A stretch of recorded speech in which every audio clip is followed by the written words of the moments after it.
در مدح و ثنای مردم، در همه مسائلی که بالاخره شاید سبب طغیان بشه، سبب غفلت بشه، سبب تکبر و خودخواهی بشه، انسان رو کنترل میکنه. و وقتی که خداوند که اجازه تام و کامل داره، من و تو در جایگاه نیستیم که خداوند مؤاخذه بکنیم چرا منو انتخاب کرده. یکی از معانی رب به معنی المالک للشیء، یکی از معانی چهارگانه رب به معنی مالک هر چیزی و ما جزء ممتلکات رب العالمین. الله مالک ماست. اگر الله مالک حق تصرف داره، در منتهای آزادی حق تصرف در ممتلکاتش داره، ما عبدیم، ما مملوکیم، ما جز ممتلکات رب العالمینیم، الله مالکه. پس اعتراض نیست من و تو که پذیرفتیم که مملوک الله باشیم، عبد الله باشیم، از تصرفات مالک که حق تصرف داره بیایم به زمین و زمان و خلق خدا شکایت بکنیم و گله بکنیم. تنها جمله‌ای که ما اجازه داریم بر زبان بیاریم انا لله و انا الیه راجعون. اللهم اجرنی فی مصیبتی و اخلف لی خیرا منها. خدایا به من پاداش بزرگ بده در این خلایی که با این مصیبت چه به ظاهر مصیبت ایجاد شده. پاداش بزرگ در مقابل صبر بزرگ. انما یوفی الصابرون اجرهم بغیر حساب. پاداش صبر خصوصا در مصیبت در چنین لحظاتی بدون حسابه. این وعده خداونده. واخلف لی خیرا منها. خدایا اون خلایی که با گرفتن این نعمت از من ایجاد شده، اون خلا رو از خزائن خودت پرش کن. و واقعا پر میکنه. قطعا پدرش حاج عبدالله و مادرش و کل خانواده و همه طلاب و مدرسین و مجموعی مرکز حفظ خمیر و مجتمع دینی خمیر و کل مجموعه خانواده ایشون بودن. محمد امین کنعانی دیگه اسم کوچکش برده نمیشد، میگفتن حافظ کنعانی. علم شده بود وقتی میگفتن حافظ کنعانی، یعنی خودش کل منطقه.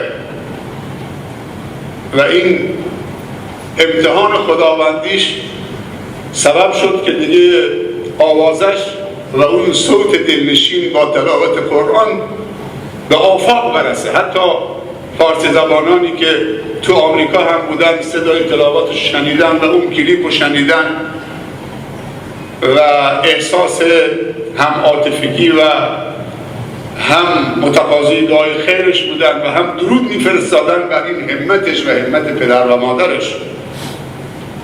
واقعا هدیه خداوندی بود. زندگیش پر از درس و عبرت بود، مرگش هم پر از درس و عبرته.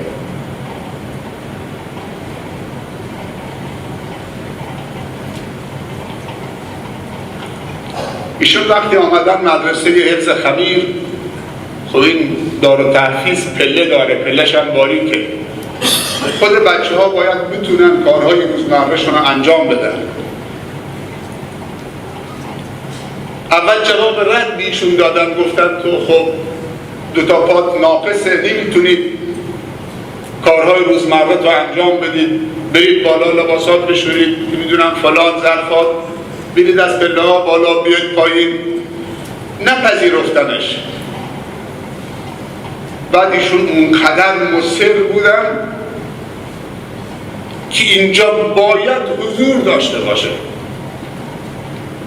این که انسان دوتا پا نداشته باشه چه مانعی میشه. این درس بزرگی به ما داد که انسان خواسته های خوبش دنبال بکنه، با اصرار دنبال بکنه، با سماجت دنبال بکنه، با قاطعیت دنبال بکنه. اذا عزمت فتوکل. این راه تردد و دودلی و شک نیست. در درگاه ما دل را یک دله کن، آنچه غیر از ماست آن را یله کن. یک صبح به اخلاص بیا بر در ما، گر کار تو بر نیامد آنگه گره. بالاخره ایشون عزمش رو جزم کرده بودن و همچنین خانوادهش. بهش گفتن تو پا نداری؟ مایوس نشد که خب بابا میگن تو پا نداری پس دیگه اینجا پذیرفته نمیشی و منو برگردون خونه. نه، من پا ندارم، دل که دارم، عقل که دارم، هوش و حواسم که هست، مناط تکلیف که دارم، میتونم کتاب خدا، کلام خدا رو دریافت کنم، زبانم که سالمه. حالا پا نداشته باشم، دست نداشته باشم، سبحان الله. گفت به من 2 ماه فرصت بدید، 2 ماه منو فرصت بدید، منو آزمایش بکنید. تو این 2 ماه اگر تونستم خودم رو نشون بدم منو بپذیرید. انصاف دیگه. اگر نتونستم خودم رو نشون بدم شما هم چه عذر منو بخواید. 2 ماه به من فرصت بدید. تو این 2 ماه واقعا چه همه رو ما تو مبلوغ کردیم و یه حساب روش باز کردم بعد از خداوند که واقعا آوازه مدرسه حفظ و مدرسه علوم دینی، مجتمع علوم دینی شهرستان خمیر، آوازش تو امروز تو همین حافظ کنعانی بود. یک آوازه عجیبی به مدرسه حفظ و حفاظ داد. هر جای صحبت از حافظ کنعانیه، صحبت از مرکز حفظ خمیره، صحبت از مجتمع دینی خمیره، صحبت از طلاب و مدرسین خمیره، صحبت از بزرگان خمیره. یک طلبه فقیری که همتون میدونید زندگی متوسط به پایین چه چیزی سبب میشه که الان زور خبر وفاتشو دادن، مردم از کل منطقه مثل نور و ملخ شیطزیایی شهید شده. یا یکی از علمای برجسته منطقه یه حافظ فقیری بوده، یک دانش آموز فقیری بوده. خب ما صدها حافظ داشتیم اینجا حافظ شدن رفتن.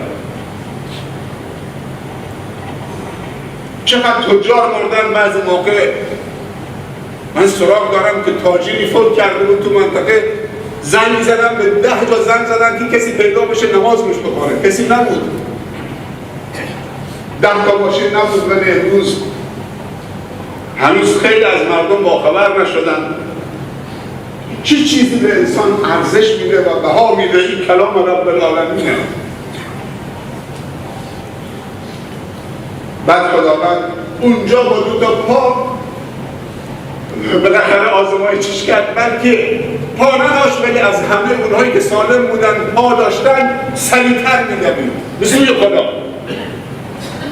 کسی از نگاه خدا و رسول خدا فلج معلول پاش که به طرف حرام حرکت بکنه، اون پا فلجه، اون پا معلوله، اون دست معلوله که حرام بده و حرام بگیره. اما کسی که اینطوری میدونه به سوی خدا، اون پا مانعش نمیشه. سبحان الله. حرکتش و دویدنش به سوی خدا و کلام خدا و راه خدا الگویی بود. ما با وقتی تو رمضان چند استفاده میکردیم، تو ختم تراویح مسجد حاجی یوسف سورو میآمد، اونجا همه رو به وجد میآورد، صدای ایشون ما رو تکون میداد. من خیلی دوستش داشتم.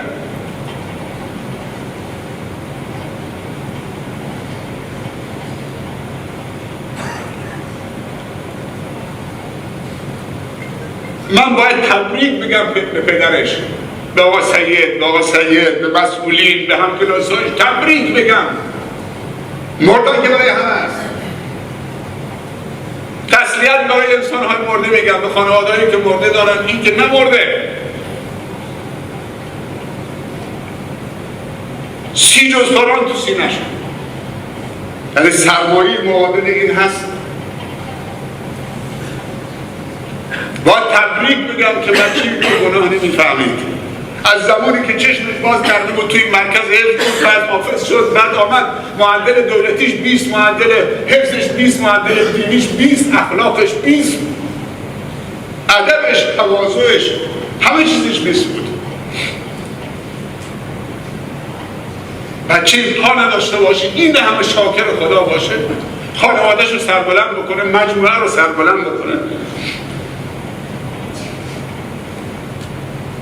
تو امتحان اول موفق شد، تو امتحان دوم هم که وقتی یعنی نزدیک به 1 سال بود که درگیر این بیماری و بیماری خودش رو نشان داد، دوباره سربلند شد. یادم وقتی که دیگه شیمی درمانی شروع شد، یه پیام تشکری برای همه کسانی که چه با دعا چه با حمایت مادی معنوی چه حالش میپرسیدن، همه پیام تشکری داد و ازشون تشکر میکرد و براشون دعای خیر میکرد. انسان‌های اصیل قدرشناسن و میگفت خدا به شما جزای خیر بده که من عاجزم. بهترین مکافأت.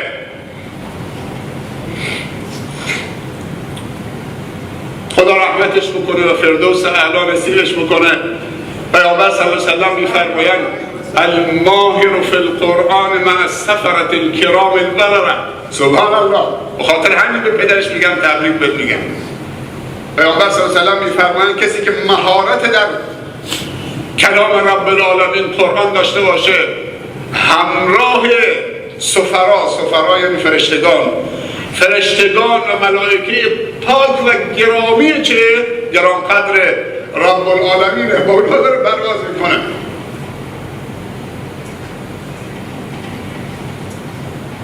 وقتی که جعفر رضی الله عنه 2 بازوشو قطع کردن، علم رسول الله صلی الله علیه و سلم دستش بود، خبر شهادتش به رسول الله صلی الله علیه و سلم رسید و رسول الله صلی الله علیه و سلم فرمود الان جعفر خداوند 2 بازو و 2 دستش داد برای خداوند 2 بال فرشتگی به او داده و الان در ملکوت داره پرواز میکنه. جعفر طیاره. اینم الان مثل برق میدن به سوی فردوس، اونجاست، فقط این جسدش پیش ماست. الگویی باشه برای همه ما که دست و پامون سالمه، امکاناتمون فراهمه، همه چی برامون مهیاست، همه امکانات داریم، باز در جا میزنیم. الگویی باشه. میگم درسی و تحولی که تو من این عزیز ما هست نزدیک به 1 سال دست و پنجه میکرد جز کلمه شکر چیز دیگه و همونجا تلاوت. جا داره من تشکر بکنم از همه عزیزانی که همدردی کردن، همراهی کردن، حمایت کردن، دعای خیر کردن برای این عزیزمون. خداوند بهشون برکت بده، در میزان حسناتشون باشه.